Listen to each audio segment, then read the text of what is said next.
Amma badu, pertama-tama mari kita panjatkan puji serta syukur kehadirat Allah Subhanahu wa taala yang dimana kita masih diberikan kesehatan, nikmat Islam untuk dapat berkumpul di hari Jumat yang penuh berkah ini untuk menuntut ilmu.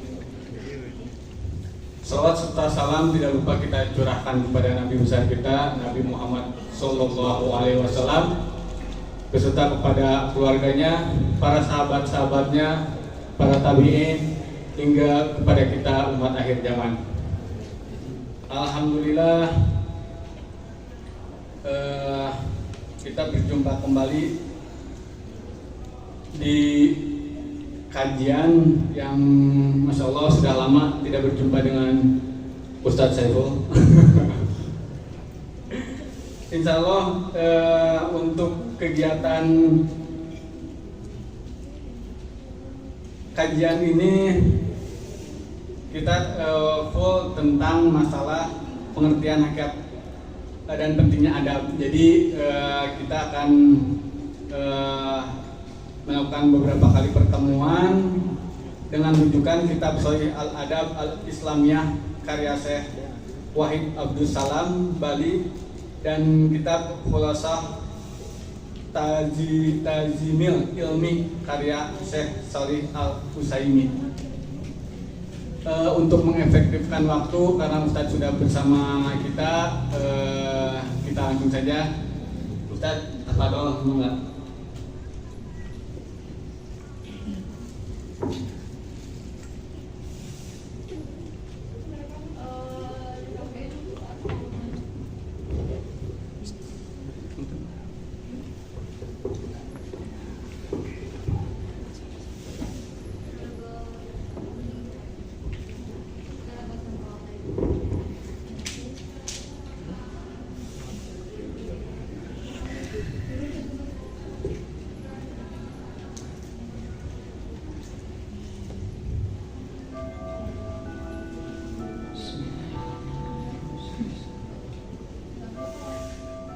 Assalamualaikum warahmatullahi wabarakatuh. Alhamdulillahirabbil alamin. Hamdan katsiran thayyiban mubarakan fih kama yuhibbu rabbuna wa yarda. Asyhadu an la ilaha illallah wa asyhadu anna Muhammadan abduhu wa rasuluh. Allahumma shalli wa sallim wa barik wa an'im ala Rasulillah Muhammadin sallallahu alaihi wasallam wa ala alihi wa ashabihi wa man tabi'ahum bi ihsanin ila yaumiddin, amma ba'd. Ikhwati fillah, rekan-rekan kajian ilmu PT Puji Saiki ya, bukan Saiki, Puji Saiki ya. Semoga Allah muliakan. Ada sebuah perkataan ulama, idza istata'ta an yakuna laka amalun khasun faltaf'al. Kalau engkau mampu untuk memiliki amal soleh yang khusus, maka lakukanlah. Saya ulangi, kata para ulama, jikalau engkau mampu untuk memiliki amalan soleh yang khusus, maka lakukanlah. Kenapa? Fa inna Nabiya sallallahu alaihi wasallam yaqul, karena Nabi sallallahu alaihi wasallam beliau pernah bersabda bahwasanya ahlus sholat, orang yang ahli sholat, yuda'a min babis sholat, dia nanti akan dipanggil masuk ke surga dari pintu sholat. Siapa orang yang ahli sholat ya? Orang yang ahli sholat adalah yang ahli sholat. Nah, ahli sholat, iya ahli sholat. Sebagaimana teman-teman ahli apa contohnya? Kalau pekerjaan ahli obeng, ya bukan ahli obeng, ahli mesin. Nah itu jadi obeng, ahli apa? Mesin. Maka setiap bab mesin dia akan paham begitu. Nah, orang yang disebut ahli sholat adalah apa kata para ulama? Mereka ini orang yang biasa sholat sunnah. Orang yang biasa apa? Sholat sunnah. Kalau sholat wajib kan biasa kita lakukan sama-sama, betul ya? Berapa sholat wajibnya sehari? Berapa kali? Masih 5 gitu? Atau ada berapa? Berapa? 5 ya? Jadi kalau sholat wajib tetap 5. Tapi kalau sholat sunnah di antara kita berbeda, betul tidak? Ada orang yang sholat rawatibnya Pak tiap hari ada yang 12, betul ya? Ada yang 10. Tapi ada juga yang 2, bahkan yang tidak ada sama sekali, betul tidak? Sholat apa lagi yang paling susah? Sholat apa? Tahajud, Masya Allah. Sholat tahajud sholat yang paling berat, betul nggak? Ibu-ibu, betul nggak sholat tahajud susah? Subhanallah. Tapi dia bangun, Masya Allah. Lihat, orang yang ahli tahajud, orang lain tidur, dia mah tidur tuh. Dia mah apa? Dia mah sholat. Nah, beda. Akhirnya menjadi ahli apa? Sholat. Nah, maka orang di antara kata para ulama, kalau kalian ingin ya masuk surga, dipanggil dari pintu sholat, jadilah orang yang ahli apa? Sholat. Wa yuda ahlus syam, dan ahli saum akan diseru di apa namanya tuh? Dipanggil masuk surga dari apa? Min babis syam, dari pintu saum. Ya, pintu saum itu apa? Kalau kita sering mendengar apa namanya? Pintu apa namanya? Pintu ar-royah. Masya Allah. Orang yang ahli sodaqoh dipanggil dari pintu sodaqoh. Orang yang ahli apalagi jihad dipanggil dari pintu jihad. Nah, jadi Bapak Ibu ya akan teteh, kata para ulama, kalau kalian mampu memiliki amal yang khusus, amal khusus tadi, saya mah fokus, saya pengen jadi ahli sholat, sok fokus jadi ahli sholat, maka insya Allah akan diseru dari pintu apa? Sholat. Masya Allah. Saya mah inginnya apa namanya tuh? Saya mah bukan ahli sholat, saya mah ingin di bab sodako aja. Berarti ahli apa? Sodako. Setiap masjid dia datangi, kemudian di situ ada apa? Kenceleng dia ambil ke rumahnya. Tapi begitu bangsa kan? Jangan ya, yang begitu hati-hati. Jadi setiap ada yang kenceleng apa? Dia masukin, dia ngejelikin uang. Tiap hari seperti itu. Berarti dia jadi ahli apa? Sedekah. Ahli kenceleng. Iya betul ya, ahli apa? Ahli sedekah ya. Iya betul, ahli kenceleng dan lain sebagainya. Nah, ikhwan, ada juga kata Nabi SAW, innal mu'min, sesungguhnya orang yang beriman, sesungguhnya apa? Orang yang beriman bi husnil khuluq, dengan akhlak yang apa? Baik. La yudriku bi husnil khuluq apa? Dia akan memperoleh derajat ya dengan akhlaknya yang baik, darajat shaim al-qaim, derajatnya orang yang ahli saum, derajatnya orang yang ahli sholat. Bisa ulangi ya? Orang mukmin, seorang yang beriman, dengan apa tadi?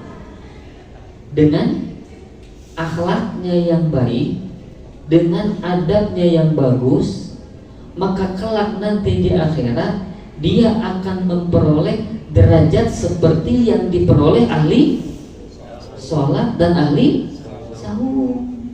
Paham maksud saya? Jadi artinya ya kawan, kalau ada orang yang ahli tahajud misalnya, dia ada di level misalnya level 150 misalnya atau level 100, dia bukan ahli sholat, tapi dia bagus apanya tadi? Akhlaknya, maka level dia sama dengan level yang ahli apa tadi? Tahajud. Paham maksud saya? Orang yang ahli apa tadi itu? Saum, tiap hari saum, Atau minimal lah saum yang paling beratnya apa? Saum Daud. Hari ini saum, besok tidak, besok lagi tidak, besok lagi tidak. Ya sama antum ya dan saya ya. Orang yang ahli saum dia selalu apa?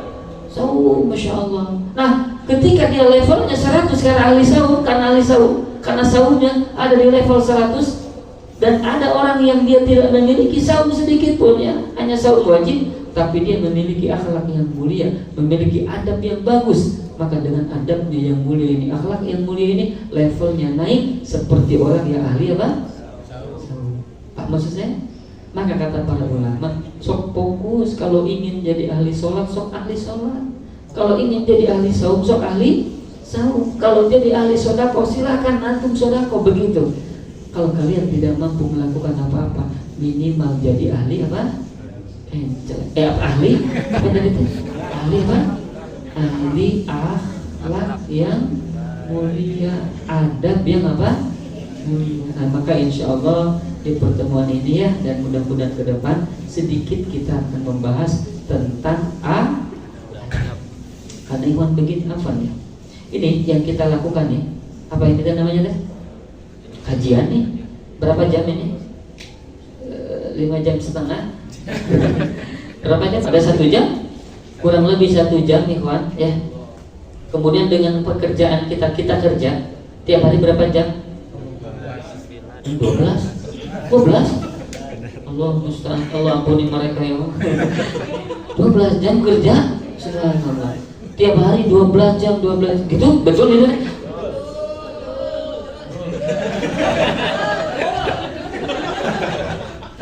Ini cikan arah gitu. Subhanallah ya, sabar. Itu masya Allah 12 jam. Maka orang yang punten ya, dia tidak tahu adab bagaimana bekerja 12 jam itu sia-sia. Apa maksudnya? Orang yang nggak tahu adab bagaimana dia bekerja 12 jam itu sia-sia. Jadi ada yang dapat pahala 12 jam itu, ada yang sia-sia, tidak dapat dosa, tidak dapat apa? Pahala. Ada yang dapat dosa. Ini tergantung dari apa? Tergantung dari bagaimana dia memahami adab dalam apa? Kerja. Maka ketika dia paham apa yang harus dia lakukan ketika bekerja, insya Allah 12 jam itu dia dalam keadaan apa? Dalam keadaan capek. Dalam keadaan apa? Ini dana pintar saya tiknya. 12 jam itu insya Allah dalam keadaan apa? Ibadah. Capek. Dalam keadaan apa? Insya Allah. Gitu maksud saya. Paham ya? Maka di sini pentingnya. Maka pernah kan saya sampaikan dulu di awal-awal pertemuan ya, yang pasti pada lupa. Ada orang yang lewat di depan Rasul. Ada orang yang lewat di depan Rasul, kemudian dia tuh manggul beban yang sangat berat. Betul ya? Pernah ingat kan? Saya pernah cerita ini? Oh, tahun kemarin. Ya udah, nggak usah cerita lagi. Ikhwan, orang ini memanggul beban yang berat, capek, lelah kerjanya. Kemudian Nabi dan para sahabat melihat orang itu, dan para sahabat beliau menyampaikan kepada Rasulullah, ya Rasulullah, lau kana hadza fi sabilillah. Ya Rasulullah, kalau orang ini tenaganya itu dipakai untuk apa? Jihad. Kalau orang ini tenaganya dipakai jihad, pasti pahalanya lebih besar bagi dia daripada hanya dipakai untuk apa? Kerja. Paham maksud saya? Jadi kata sahabat, ya Rasulullah, seandainya orang ini kerjanya ini dalam rangka tenaganya itu dipakai untuk jihad fisabilillah, untuk berperang dengan orang-orang kafir, itu lebih baik bagi dirinya daripada dipakai untuk apa?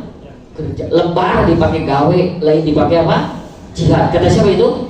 Sahabat. Kurang lebih seperti itu maknanya. Paham maksud saya? Tapi apa kata Rasul sallallahu alaihi wasallam? Kata Nabi sallallahu alaihi wasallam, "In kana kharaja yas'a ala waladihi sigharan fa huwa fi sabilillah." Kalau dia benar kerjanya, tahu adab-adab dalam bekerja, kemudian dia pakai infak, dia pakai hasilnya itu dalam rangka memberikan infak, memberikan nafkah kepada anaknya yang masih kecil, dia berikan kepada istri orang, istri sendiri. dia berikan ke istri sendiri, istri orang istri sendiri. Dia berikan kepada istrinya, dia berikan kepada anaknya. Maka kata Nabi, fa fi sabilillah, maka dia sedang berjihad di jalan Allah. Subhanallah. Paham? Orang yang kerja itu dipandang sebagai apa? Jihad. Wa in kana kharaja yas'ala abawaini kabiraini syaikhaini. Kalau orang ini kerjanya dalam rangka ingin memberikan sesuatu kepada kedua orang tuanya yang sudah sepuh, sudah renta, sudah tua, nggak bisa lagi kerja, hanya mengandalkan pemberian dari anaknya, maka anaknya memberikan kepada orang tuanya ini sesuatu yang bisa dia berikan, bahwa fisabilillah, maka dia sedang berjihad di jalan Allah. Paham maksudnya? Masya Allah.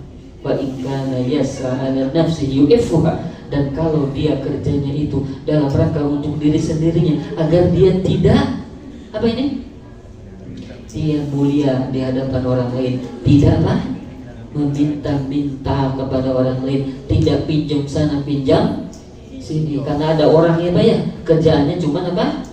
Minjem. Ya cumi itu apa? Cuma minjam ke sini 1 juta, nanti dibayar tanggal 10. Sudah tanggal 10 habis, jatuh tempo, akhirnya apa yang dilakukan? Gak ada yang bisa dibayar, akhirnya apa? Minjem lagi ke orang. Berapa? 1,5 juta. Pengalaman mau 2 juta. Kenapa 2 juta? 1 juta dipakai mayar, 1 juta dipakai dari untuk hidup. Terus menerus seperti gali lubang, terus saya gali lubang, gak pernah tutup lubang. Akhirnya apa? Dia menjadi orang yang hina. Paham? Nah, kalau dia bekerjanya agar tidak menjadi orang yang hina, maka dia sedang berjihad di jalan Allah. Maka kata para ulama, wa fil a'mal adabun, maka dalam kerja itu ada adab yang harus kita lakukan, sehingga akhirnya kerja kita jadi apa tadi Pak? Jihad. Insya Allah nanti pada waktunya kita akan belajar sedikit demi sedikit tentang adab, khususnya adab apa ya? Kerja. Ya, tapi sebelum ke sana kita dalam bab mukadimah dulu ya. Apa itu adab dan lain sebagainya, insya Allah kita akan bahas ya sedikit demi sedikit. Mana tadi ya? Ini. Aduh, mohon maaf ini belum saya terjemahkannya, tapi nggak apa-apa. Baik, bapak-bapak, ibu-ibu, adab itu dah ini ya, ma'khudun minal ma'dubah, diambil dari kata meja makan. Jadi adab itu asal katanya, asal apa? Katanya itu diambil dari apa? Meja makan. Nah, adab jadi meja makan. Ma'dubah itu ini ma'dubah nih. Ini kan ma'dubah ya. Nah, ma'dubah ini artinya apa? Meja makan. Apa? Kenapa? Wa huwa ta'amun yusna'u tsumma yud'an nasu ilaihi, yaitu makanan yang dibuat ya. Ini saya cepat aja. Jadi makan dibuat, disimpan di apa? Di meja makan, kan? Kemudian orang itu dipanggil untuk apa? Untuk bersih-bersih. Untuk apa? Makan. Jadi ada makanan dipanggil orang lain untuk menyantap makanan yang sudah kita siapkan. Paham? Itulah asal yang namanya apa? Adab. Jadi adab itu asalnya meja makan yang dipakai untuk tempat apa? Makan, di mana orang lain dipanggil untuk apa? Untuk makan makanan yang sudah dia siapkan itu. Pertanyaannya, ini perbuatan baik atau tidak? Perbuatan baik. Paham ya? Nah, asal katanya begitu. Tapi akhirnya semakin luas makna itu, akhirnya setiap perbuatan baik. Nah, ini apa? Setiap apa? Perbuatan baik. Setiap perbuatan baik, nah, maka disebut apa? Adab. Paham? Jadi ketika misalnya antum berbuat baik kepada orang tua, berarti artinya apa? Beradab. Paham? Kita berbuat baik kepada guru, berarti kita beradab. Nah, orang yang tidak bisa berbuat baik kepada orang tua namanya, nah itu namanya apa? Koclak. Apa tadi? Tidak beradab. Maka disebut ghairul adib. Dia tidak beradab. Atau ghair mu'adab. Dia tidak punya apa? adab. Kenapa? Karena adab ini sudah meluas pengertiannya kepada seluruh perbuatan yang apa tadi? Baik. Paham sampai sini? Antum makan, bagaimana cara makan yang baik? Berarti kalau kita tahu bagaimana cara makan yang baik, berarti kita punya orang yang beradab. Paham sampai sini, Pak? Ibu ya? Jadi artinya adab itu perbuatan apa? Baik. Maka persamaan dengan adab itu namanya apa? Namanya apa? Ini meja makan. Masya Allah. Alhamdulillah ya. Begitu ruang makia gitu ya. Jadi adab itu persamaannya dengan apa? Meja makan. Apa? Dengan ini nih. Akhlak. Dengan apa? Akhlak. Jadi adab itu sama dengan apa? Akhlak. Nah, adab apa? Perbuatan baik tadi kalau terus dilakukan terus menerus, maka jadi apa? Jadi apa? Ini. Jadi apa? Akhlak. Nah, akhlak ini perbuatan baik yang sudah bukan, yang sudah mengakar, yang sudah apa? Apa ya bahasa mengakar? Yang sudah melekat, nah eta sudah apa? Mendarah daging, darah daging deh. Artinya berarti kalau orang yang sudah berbuat baik itu secara spontan, nah berarti jadi apa itu? Uhuy. Karena uhuy. Jadi apa? Jadi uhuy. Jadi teman-teman, lihat tuh, lihat. Orang yang kalau sudah jadi akhlak, misalnya nyimpan apa tadi? Ini nyimpan sendal. Begitu dia masuk rumah, dia apa? Ambil apa? Sendal, kemudian apa? Paling eta orang yang apa? Kocak. Tapi orang yang beradab ambil, awalnya mah susah, betul tidak? Maka adib, kata para ulama, adib auladakum, ajarkan adab kepada anak-anak kalian. Kenapa? Karena adab ini butuh diajarkan, satu. Yang kedua, butuh dibiasakan. Nah, kalau sudah biasa, jadi apa tadi? Spontan, langsung dia ambil, kemudian masukkan kemana? Mesin ke rak. Paham ya? Masukkan ke rak. Berarti dia sudah berakhlak. Nah, gitu, paham? Kalau dia ngomong kepada orang lain itu dengan tutur kata yang baik, berarti dia sudah berakhlak. Maka akhlak itulah dalam bahasa kita disebut apa?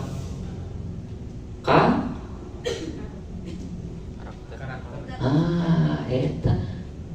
Namanya apa? Karakter. Kenapa dia itu spontan begitu ya berbuat baik? Pak, punten. Antum, ini kita semua itu sudah punya karakter masing-masing, betul tidak? Nah, ini karena kebiasaan kita yang kita lakukan. Maka ada orang lain, Masya Allah dia itu kalau ngomong teh enak, halimpu. Nah, betul ya? Dia ngomong teh saya teh suka tunduk gitu ya. Kalau dia ngomong teh saya teh suka kesal gitu ya. Misal begitu. Ikhwan, ada juga orang yang mohon maaf ya, kalau ngomong itu jujur, ada sebaliknya orang ngomong apa? Bohong. Maka kalau orang yang jujur ya, ketika dia selalu berbuat jujur, maka dikenal jadi orang yang apa? Jujur. Betul ya, terpercaya. Pokoknya lamun si eta mah tong mang deui, apa tong mang deui. Jangan apa? Mang deui. Apa jangan mang jangan apa? Tepis eta mah gitu kan. Tidak diragukan. Lihat ya. Rasul punya gelar, apa gelarnya? Alamin. Kenapa disebut alamin? Karena beliau tidak pernah apa? Dusta. Paham ya? Tapi kalau orang yang sudah selalu berbohong, maka akhirnya dikenal jadi apa? Pendusta. Betul tidak? Coba lihat. Kita tahu si eta mah ngomong teh gede wadul, percaya. Atau budak hungkul ya mah. Paham maksudnya?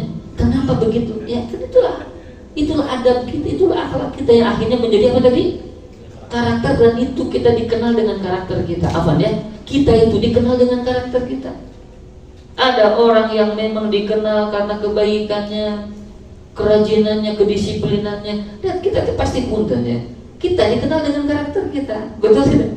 Selain dengan fisik yang kita miliki, nu mana si eta nu gede teh awak, nu eta nu leutik teh, eta nu irungna mancung ka jero, dan lain sebagainya misalnya. Dikenal dari apa? Dari fisik. Nah, selain dari fisik, dikenal juga dari apa?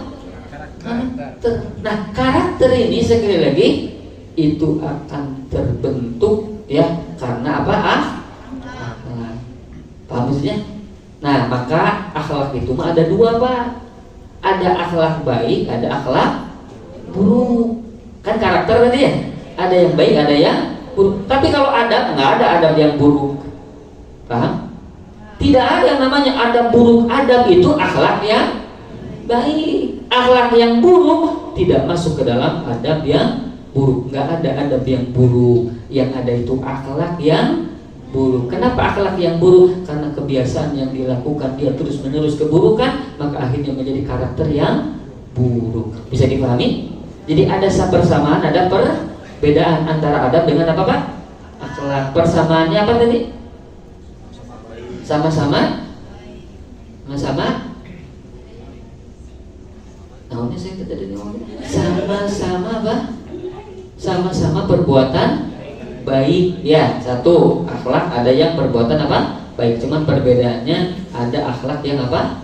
Buruk. Ya, kemudian yang kedua tadi, Pak, akhlak itu adalah adab yang biasa akhlak yang baik ya, itu adalah adab yang selalu dilakukan, diistiqomahkan, maka jadi apa?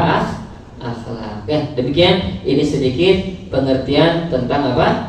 Adab. Nah, maka ikhwan, Bapak Ibu yang semoga Allah muliakan, banyak para ulama yang membahas tentang apa? Adab mandi, adab duduk, adab ini, adab itu dan sebagainya banyak. Nah, bahkan ada ulama Al-Imam Al-Bukhari mengarang sebuah kitab judulnya apa? Al-Adabul Mufrad. Adab yang tunggal. Maksudnya apa? Adab-adab yang mulia, adab-adab yang baik, khusus ada kitabnya. Nah, yang kita bahas nanti ya, kita ambilkan intisarinya dari Al-Adab Al-Islamiyah, adab-adab Islam ya. Tapi saya tidak semuanya kita rangkum sesuai dengan yang kita butuhkan insyaallah ya. Jadi ikhwan yang semoga memuliakan dan akhwat, ini sedikit tentang pengertian apa tadi? Adab. Nah, selanjutnya Bapak Ibu, mengapa adab ini penting? Nah, ini. Mengapa adab apa ini penting? Satu, karena kerusakan orang berilmu tanpa adab akan lebih besar dibandingkan oleh orang yang apa?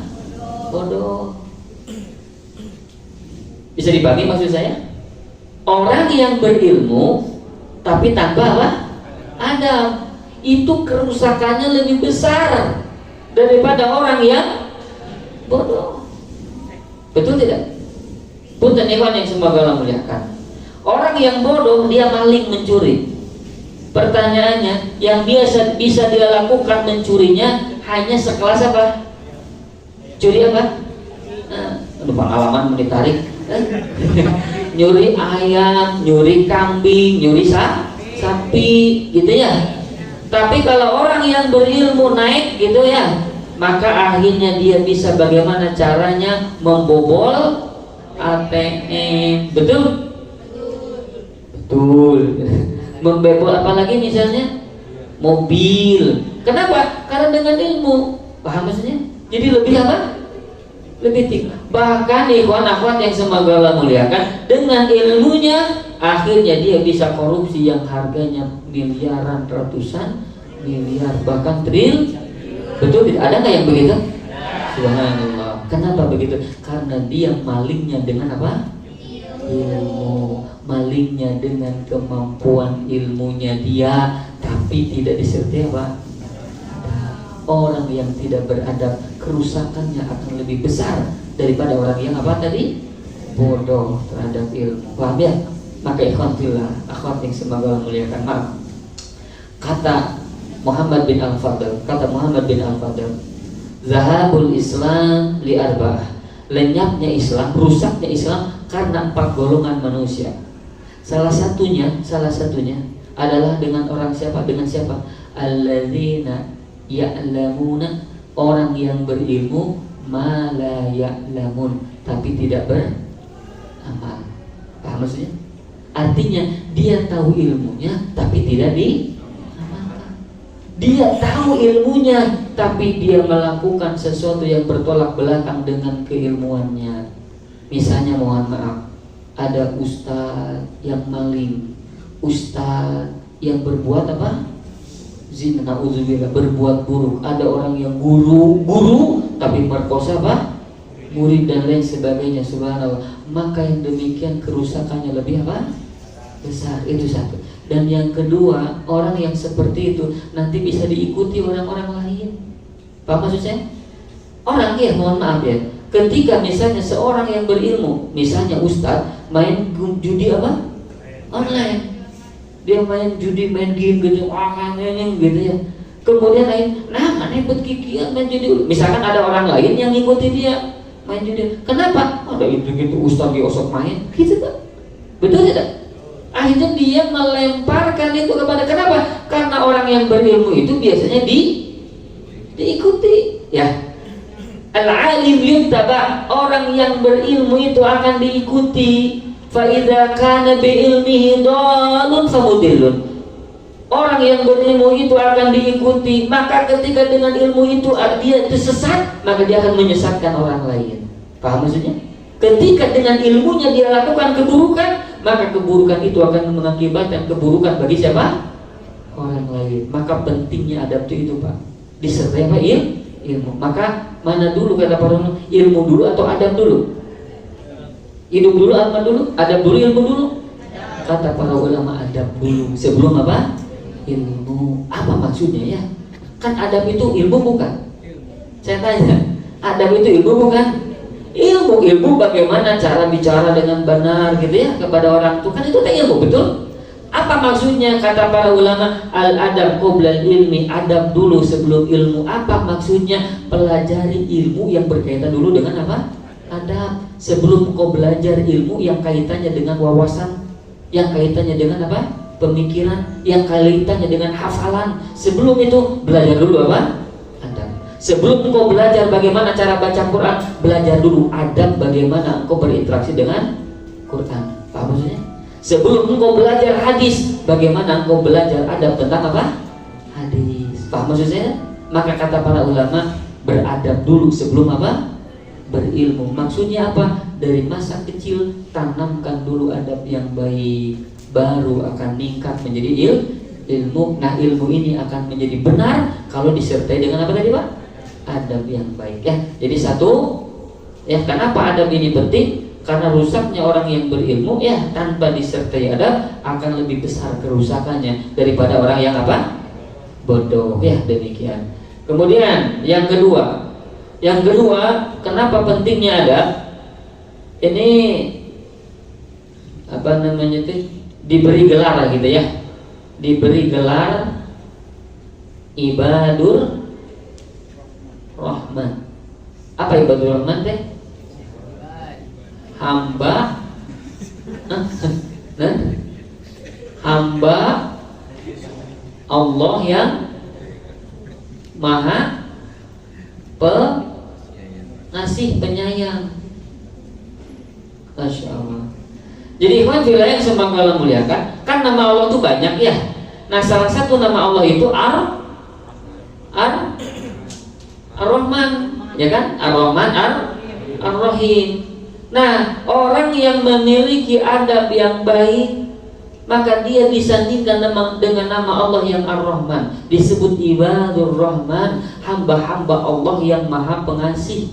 Maksudnya apa? Karena orang ini mengasihi orang lain, karena orang ini menyayangi orang lain, karena orang ini berbuat kepada orang lain sebagaimana Allah menyayangi makhluknya, mengasihi makhluknya, berbuat baik kepada siapa? Makhluknya. Maka dia diberi gelar apa tadi? Ibadur Rahman. Surat apa ini teh? Ini nih, surat Al-Furqan ayat 63. Jadi nanti silakan dilihat ya, surat apa? Al-Furqan 63. Wa ibadur Rahman, hamba-hamba Allah yang Rahman itu, hamba-hamba Allah yang Maha Pengasih itu alladzina yamshuna 'alal ardi hauna, yang berjalan di muka bumi penuh dengan kerendahan hati. Itu Masya Allah. Jauh dari sifat apa? Sombong, jauh dari sifat angkuh, jauh dari sifat ingin hebat dari orang lain. Subhanallah, dia merendahkan diri, berjalan di muka bumi dengan penuh kerendahan hati, jauh dari kesombongan.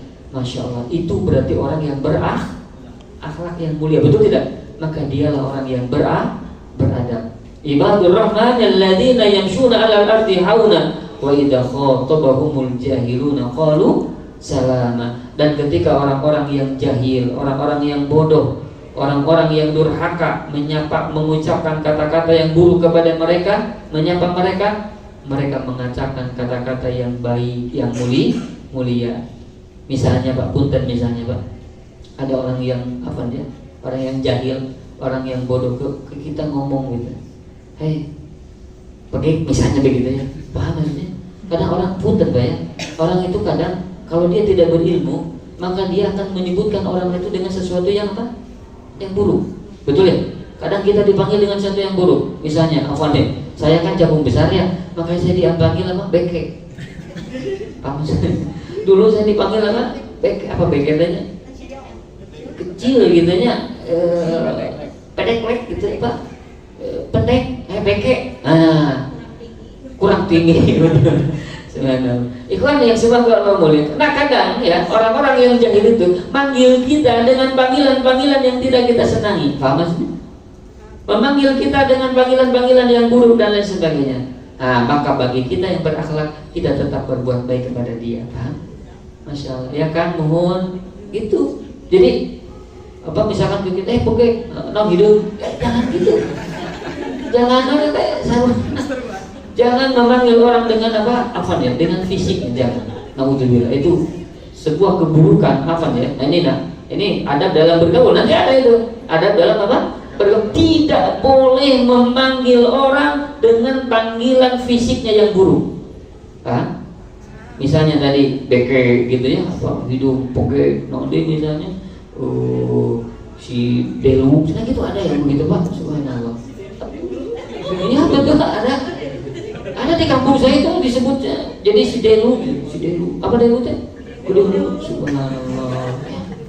Ayah derung ada derung, ada dehun, begitu. Gede hurung apa gede huntu, subhanallah. Nah itu panggilan jahiliyah, tidak boleh dipanggil tidak boleh kita memanggil panggilan dengan panggilan yang apa? Buruk. Nah nanti insya Allah ini ada dalam adab apa tadi? Bergaul insya Allah. Ya, maka ikhwan saya ulangi ya. Nomor 2, orang yang beradab baik, orang yang mulia itu kebaikannya apa, keutamaannya akan diberikan gelar apa tadi? Ibadur Rahman, hamba-hamba Allah Ar-Rahman yang maha pengasih. Ya Allah kan maha pengasih ya. Kenapa? Karena orang ini mengasihi orang lain, menyayangi orang lain, berbuat baik kepada orang lain, maka disandingkan dengan nama Allah Ar-Rahman. Jadi Ibadur Rahman. Masya Allah. Yang keberapa tadi? 2. Yang ketiga sekarang, Nabi itu diutus untuk menyempurnakan akhlak. Ini apa namanya, dalam riwayat Baihaqi ya, dan juga ada dalam riwayat Al-Imam Ahmad dan Al-Bukhari dalam kitab Al-Adabul Mufrad ya, bukan dalam Sahih Bukharinya ya, tapi dalam Al-Adabul Mufrad. Karena Nabi innama bu'istu liutammima makarimal akhlak, atau dalam redaksi lain sholihal akhlak. Sesungguhnya aku, kata Nabi, diutus. Nah, sesungguhnya aku itu siapa? Aku siapa? Nabi ya. Beliau itu diutus untuk menyempurnakan akhlak, untuk menyempurnakan akhlak yang mulia. Itulah tugasnya siapa? Rasul. Jadi punten pun mohon maaf ya, kalau kita ahli sholat, kalau kita ahli saum, kalau kita ahli sodaqoh, tapi kita berbuat buruk kepada manusia, pada orang lain, kira-kira tempatnya surga neraka? Itu teh sesuai dengan tujuan Nabi diutus tidak? Tujuan Nabi diutus tidak itu? Dia ahli sholat, dia ahli saum, dia ahli sedekah, tapi dia berbuat buruk kepada orang lain. Mun ngomong itu pedes, mun ngomong itu teh nyocok, mun ngomong itu teh tepi kabelangan. Aya kan begitunya. Mun ngomong kepada orang lain pada nyeri hati gitu tah. Nah, pertanyaannya, itu teh sesuai dengan tujuannya Nabi diutus tidak? Maka akhirnya kalau orang seperti itu tempatnya di surga, di neraka kira-kira? Di tengah-tengah. Wah, tengah-tengah. Di mana di mana? Nah, ada ini kata para sahabat ini khususnya ibu-ibu nih ya. Coba dengarkan fokus ya ini karena ini yang dilaporkan ke ibu-ibu. Kalau bapak-bapak mah selalu aja kan ya. Nih kata para sahabat nih ibu-ibu nih. Teteh-teteh ya. Kalau tidak mau disebut ibu-ibu ya, neng-neng ya. Kata para sahabat, ya Rasulullah, inna fulanah tusallil lail. Wahai Rasulullah, si teteh itu ngeliat, si neng eta, si ibu eta, perempuan itu ya Rasulullah, tusallil lail, dia selalu sholat malam. Wa tasumun nahar, dia selalu saum di siang hari. Wa tasaddaqu, dia selalu bersedekah ya Rasulullah. Wa taf'alu, dan dia melakukan kebaikan-kebaikan. Tapi ya Rasulullah, waktu dijirona bilisaniha, tapi dia itu selalu menyakiti tetangga dengan ini, dengan apa ini? Lisannya. Wahai Rasulullah, dia selalu menyakiti tetangganya dengan lisannya. Mau dia ngomong tetangganya sakit hati, dia selalu berbuat buruk kepada tetangganya ya Rasulullah. Padahal dia ahli sholat malam, dia ahli saum ya Rasulullah, dia ahli sedekah ya Rasulullah. Bagaimana ini nanti ya Rasulullah? Maka apa kata Nabi, kata Rasul, la khairu fiha, tidak ada kebaikan bagi perempuan ini, tidak ada kebaikan bagi orang ini, wahiyya min ahli nar, dan dia termasuk ahli neraka. Subhanallah. Padahal ahli apa tadi? Sholat. Padahal ahli, apalagi mohon maaf ya, apalagi sholatnya yang hanya sholat wajib, sodakona tara, saumna komodei. Kalau orang seperti ini berbuat buruk kepada orang lain, la khairu fiha, tidak ada kebaikan baginya. Wahiyya min ahli nar, dia termasuk ahli apa tadi? Neraka. Subhanallah. Paham ya? Maka ikhwan akhwat yang semoga Allah muliakan, akhlak yang mulia adalah tujuan diutusnya apa? Rasul. Ya, tujuan diutusnya Nabi itu membentuk akhlak yang apa? Mulia. Ingat itu yang keberapa tadi? Kedua, ketiga ya. Yang keberapa? 4. Nah ini yang keempat yang tadi saya sudah sampaikan. Dia akan mencapai derajat orang yang selalu sholat malam dan juga orang yang saum. Masya Allah. Bahkan nanti dia di timbangannya punya timbangan yang berat. Aduh.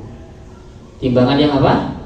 Berat. Ini nih yang tadi saya baca. Innal mu'min, sesungguhnya orang yang beriman, la yudriku bi husnil khuluq, dia akan memperoleh dengan akhlak baiknya darajat shaim al-qaim, derajat orang yang ahli apa?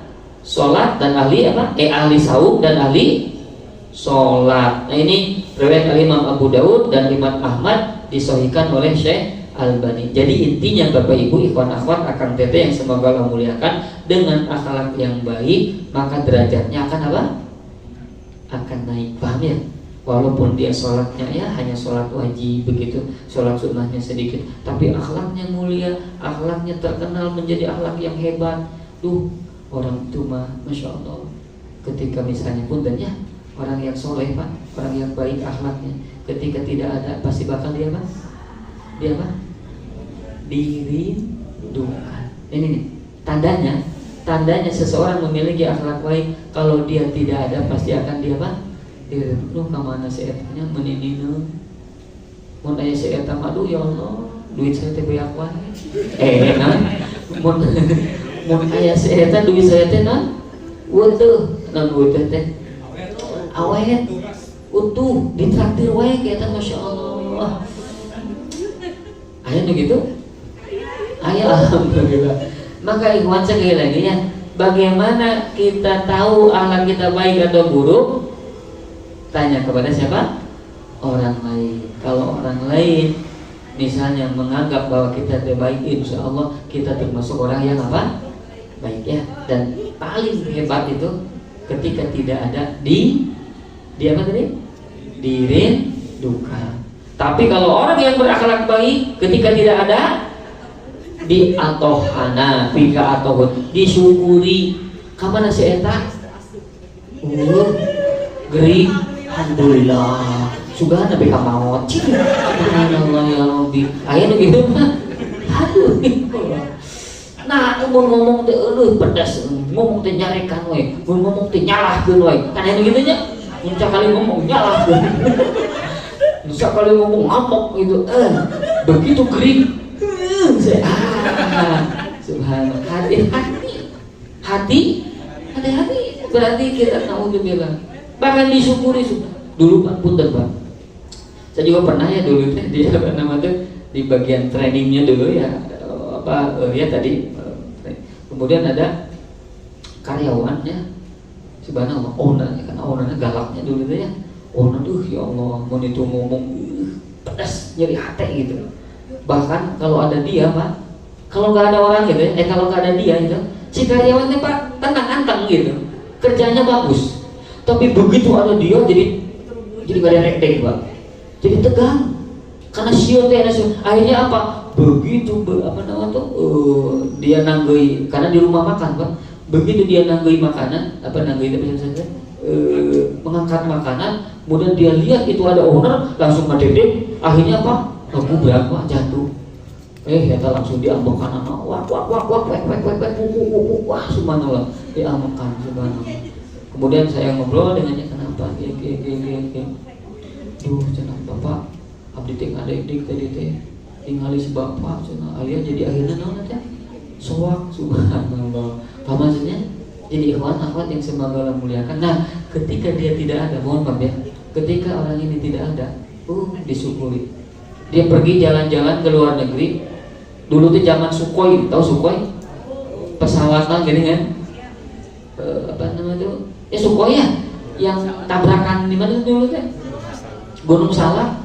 Sampai orang itu ngedoa, ya Allah, buat dia seperti Sukhoi, ya Allah. Subhanallah, astagfirullah. Ada asli itu teh. Ada orang yang cerita ke saya, si itu saking nyeri hatena gitu. Ya Allah, bagai apa? Sukhoi ya Allah, gitu. Seperti Sukhoi. Jadi maksudnya dia naik pesawat, tabrakan ya Allah pesawatnya. Allahu Akbar. Paham maksudnya? Aduh, maka akhirnya apa? Saya sampaikan langsung kepada orangnya dan saya sampaikan kepada saya gini. Kenapa? Justru dengan kita galak, kita dengan berbuat apa namanya teh? Itu bukan kebaikan, justru apa? Keburukan. Alhamdulillah. Maka ikhwan akhwat yang semoga Allah muliakan, saya ulangi, yang keempat, orang yang berakhlak yang baik itu akan mencapai derajat apa tadi? Orang yang ahli apa? Saum. Orang yang ahli apa? Sholat. Masya Allah. Yang keempat sekarang? Yang kelima ini ya, masuk surga karena akhlak yang baik. Juga sebaliknya. Ini yang tadi saya sampaikan ya. Ya tadi tentang seorang perempuan yang melakukan amal apa tadi? Soleh berupa apa tadi teh? Sholat malam, saum gitu ya. Kemudian apa lagi? Sodakoh. Tapi berbuat buruk apa? Berbuat buruk teh? Menyakiti orang lain. Maka tempatnya di mana kata Nabi? Naudzubillah summa naudzubillah. Ya itu yang keberapa? 5. Yang keenam, ikhwan. Yang keenam, bahwa adab itu sarana memahami apa? Ilmu. Semakin dia beradab, semakin banyak ilmu yang dia dapatkan. Begitu. Paham? Kenapa? Karena ketika dia menuntut ilmu penuh dengan apa? Adab. Maka akhirnya akan dia perhatikan, akan dia catat, akan dia ini dan sebagainya. Setelah itu akan diamalkan. Nah, maka orang ini orang beradab. Dan orang yang beradab, insya Allah ilmunya akan luas, ilmunya akan melimpah. Kenapa? Karena ketika dia belajar penuh dengan kesungguhan, penuh dengan adab, insya Allah. Maka insya Allah dengan adab ini orang akan memahami apa? Ilmu. Kata Makhlad bin Husain atau Yusuf bin Husain ya, bil adab tafhamul ilma. Dengan adab engkau akan memahami ilmu, insya Allah. Dengan apa? Adab akan engkau akan memahami ilmu. Tapi dengan adab akan terhalang dengan tidak adanya adab, maka akhirnya apa? Tidak ada ilmu. Betul tidak? Ya karena tidak ada adab. Ya tidak ada adab.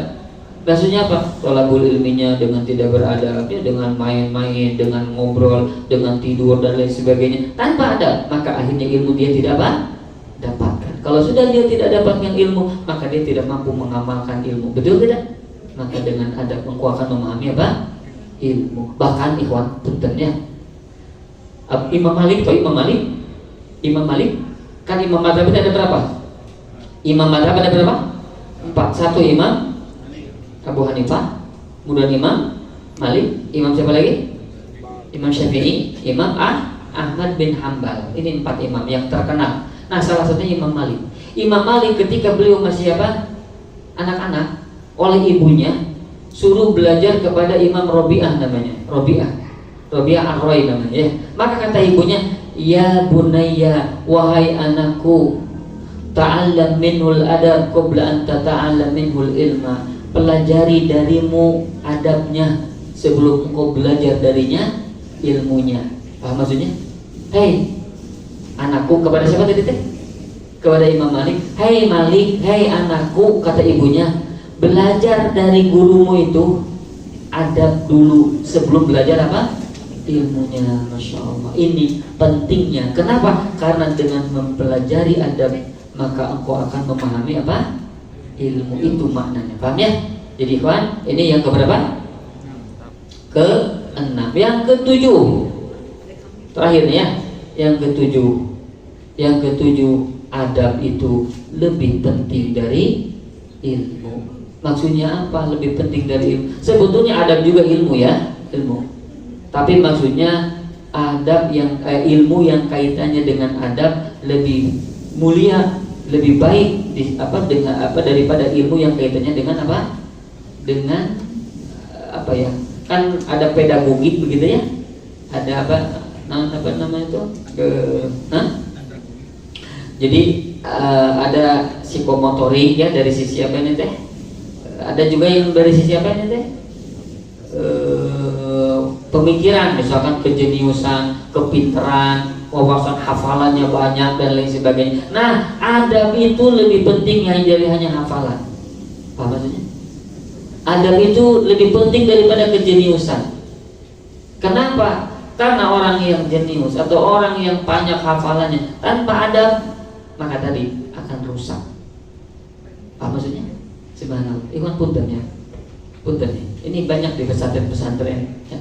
Dan alhamdulillah saya coba terus menyampaikan ke pimpinan dulu gitu ya. Jadi anak-anak kan ditarget untuk menghafal, ngapalin sekian juz gitu ya, menghafal sekian juz.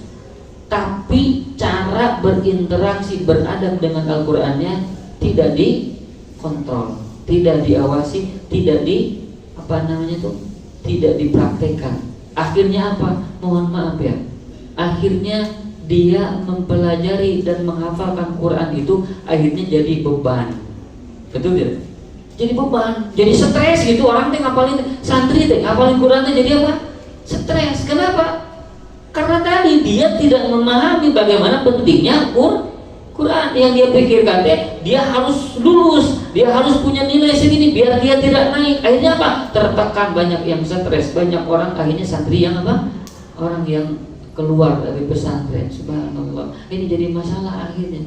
Maka ikhwan yang semoga Allah muliakan, maka saya sampaikan saat itu, pentingnya bagaimana mereka mencintai Quran. Nah, itu yang harus ditanamkan. Kalau sudah mereka mencintai Quran, insya Allah dengan senang hati dan betul-betul serius mereka akan menghafalkan apa? Quran. Paham maksud saya? Ikhwan hafal. Lihat santri pun. Dan mungkin teman-teman ya punya ponakan gitu ya yang mesantren dan lain sebagainya. Di pesantren, hafalkan Quran. Begitu pulang ke rumah, siga kuda lepas dina. Betul tidak? Wah, jauh karena Quran teh. Ditinggalkan Quran. Subhanallah. Kenapa bisa begitu? Karena Quran hanya sebagai wawasan, tidak disertai dengan apa? Adab. Maka ingat kata para ulama, adab itu lebih penting daripada apa? Ilmu. Maka kata Imam Ibnu Mubarak, nah ini lihat, ini Imam Ibnu Mubarak, ta'allamnal adab salasina aman. Kami ini belajar adab 30 tahun. Wa ta'allamnal ilma 20, dan kami belajar ilmu hanya 20 tahun. Paham maksudnya? Subhanallah. Begitu lama mereka belajar adab. Kenapa? Karena adab itu dipelajari kemudian diamalkan, dan yang paling sulit itu diamalkan. Maka sedikit demi sedikit terus belajar. Begitu Pak, subhanallah. Kemudian kata Imam Malik kepada pemuda Quraisy, ta'allam al-adab qabla an tata'allam al-ilma. Hei, kau pemuda, belajar dulu adab sebelum belajar apa? Ilmu. Masya Allah. Kemudian Imam Malik tadi ketika disuruh belajar kepada Imam Rabi'ah ibnu Abi Abdurrahman atau Rabi'ah bin Ar-Raib, kata ibunya, ta'allam min adabihi qabla ilmihi. Belajar dulu adabnya sebelum kau belajar darinya apa? Ilmunya. Subhanallah. Maka ikhwan, nah satu lagi terakhir nih, Makhlad bin Al-Husain berkata Imam Mubarak, nahnu ila katsirin minal adab ahwaju minna ila katsirin min hadis. Kami lebih butuh untuk mempelajari adab daripada banyak menguasai apa? Hadis. Maksudnya apa? Menguasai hadis tanpa adab akan tidak ada apa? Faidah dan manfaatnya. Paham maksudnya? Masya Allah. Ini pentingnya apa Pak? Adab ya. Insya Allah mudah-mudahan bisa kita apa? Amalkan, dan mudah-mudahan Allah mudahkan. Saya tadinya akan menyampaikan, tapi insya Allah di pertemuan lain, bagaimana para ulama dalam beradab ya, sedikit lah nanti mungkin saya sampaikan di pertemuan yang selanjutnya. Ini terlalu lama ya, insya Allah cukup. Di antara yang kita pelajari saat ini tadi pengertian apa? Ada apa pengertian adab teh? Asal kata dari apa tadi teh? Ya, meja makan. Maksudnya apa? Apa maksudnya? Memanggil orang untuk apa? Membersihkan meja makan. Ya, membersihkan makannya gitu ya, masya Allah. Kemudian meluas jadi seluruh perbuatan apa? Baik ya. Dan adab ini akhirnya ya disandingkan dengan yang namanya apa tadi? Akhlak. Walaupun ada bedanya ya. Kalau akhlak ada yang baik, ada yang buruk. Sementara adab hanya apa? Baik. Nah, adab yang baik itu akan membentuk apa tadi? Akhlak atau karakter ya. Apa pentingnya adab? Satu tadi, itu dua itu teh ya, yang ketiga itu teh ya. Insyaallah demikian yang bisa disampaikan. Baik, sebelum ditutup maka silakan ada yang ingin ditambahkan, dikomentari dan ditanyakan. Falitafadhol masykurah ya. Kalau langsung tidak ada yang ditanyakan, itulah yang diharapkan ya. Silakan ada yang ingin ditambahkan mangga. Ya? Ada? Mangga ibu-ibu mangga. Neng-neng teteh mangga. Sambil di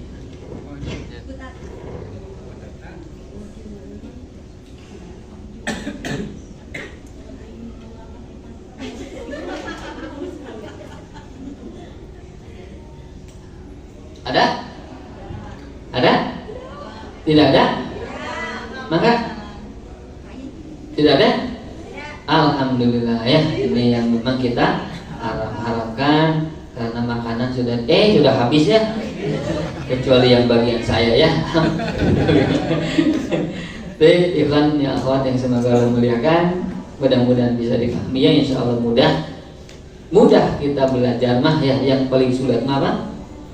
Sulit kita mempelajari dan menyerap sesuatu, tapi yang lebih sulit malah mengamalkan ya. Maka yang paling penting dan yang paling berat adalah amalkan ya. Mudah-mudahan Allah mudahkan kita untuk mengamalkan apa yang sudah kita pelajari insyaallah. Amin ya rabbal alamin. Barakallahu fikum, jazakumullah khairan. Aqulu qali hadza wa astaghfirullah li wa lakum. Saya tidak menutup ya, karena tadi dibuka oleh siapa? Pak Daud ya, maka beliau yang menutupnya sekaligus membereskan yang kotor-kotor ya. Barakallahu fikum. Assalamualaikum warahmatullahi wabarakatuh.